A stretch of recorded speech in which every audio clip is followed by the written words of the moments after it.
بسم اللہ الرحمن الرحیم۔ السلام علیکم، میں ہوں عقیل احمد قریشی۔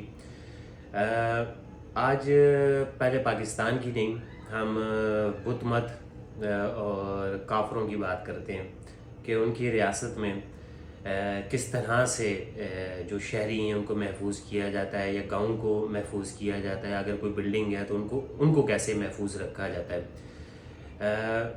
اس میں سب سے پہلے ہم جاپان کو لے لیتے ہیں کہ جاپان نے ایک شہر میں موٹر وے بنانی تھی۔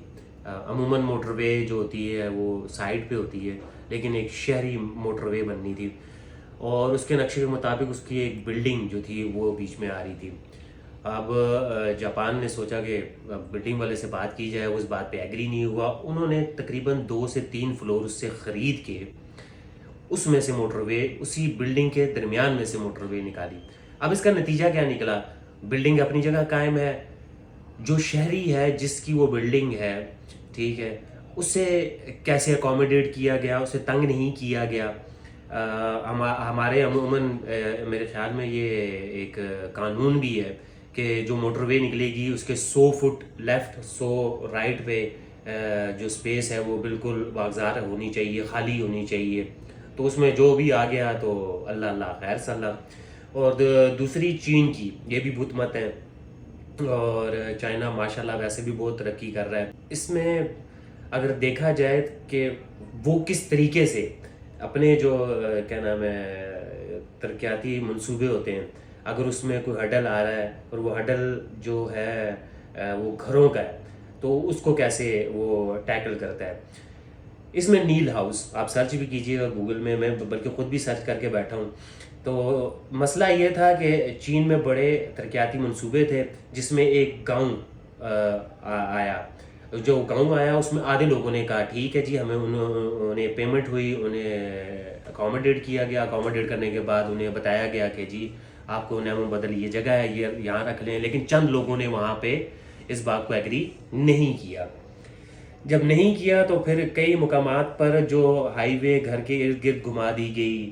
اچھا، جو منصوبے تھے انہیں آگے پیچھے کر کے ان گھروں کو سیف رکھا گیا اور ان گھروں کو نیل ہاؤس کہا جاتا ہے، یعنی کیل کی طرح جمے ہوئے۔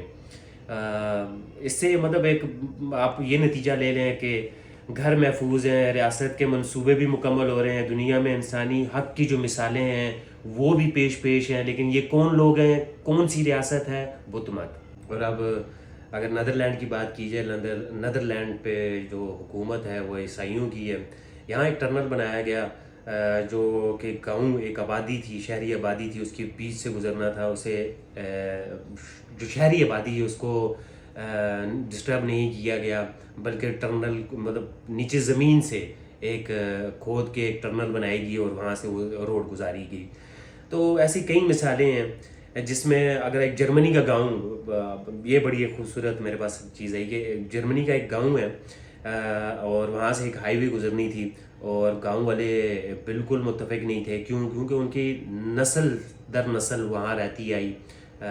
گھر سے محبت کا اندازہ میں آپ کو خود اپنی بات بتاؤں کہ اپنی جگہ پہ آج بھی جا کے بیٹھتے ہیں، اس ملبے پہ بیٹھتے ہیں تو کتنا ایک دلی سکون ہوتا ہے اور کتنا ایک احساس انسان کو ہوتا ہے کہ یار کیا تھا یہ۔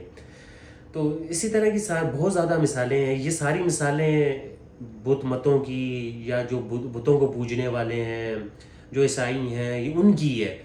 مطلب اسلامی ملک نہیں، ٹھیک ہے۔ اور ہمارا ملک ایک اسلامی ملک ہے جہاں اگر جو آج کے حکمران بیٹھے ہوئے ہیں وہ کم سے کم بچپن میں مدرسہ تو پڑھے ہوں گے، ظلم کی کوئی تو انہوں نے داستان سنی ہوگی، پڑھی ہوگی۔ مطلب آپ نے جو اگر پڑھا ہے تو وہ ظلم کیا ہے، اور پھر اپنے گریبان میں بھی جھانک کے دیکھیں کہ غریب لوگوں کے ساتھ آپ کس طریقے سے ٹریٹ کر رہے ہیں۔ بڑے ایک سردہ قسم کی جو کہانی ہے اس ملک کی، پورے ملک کی۔ میں سنتا ہوں، مجھے بڑے کمنٹس آتے ہیں، میسیجز آتے ہیں، کسی کا کیا مسئلہ ہے، کسی کا کیا مسئلہ ہے، کسی کا گھر کا، کسی کا کاروبار کا، کسی کے کھانے کا، کسی کے روزگار کا۔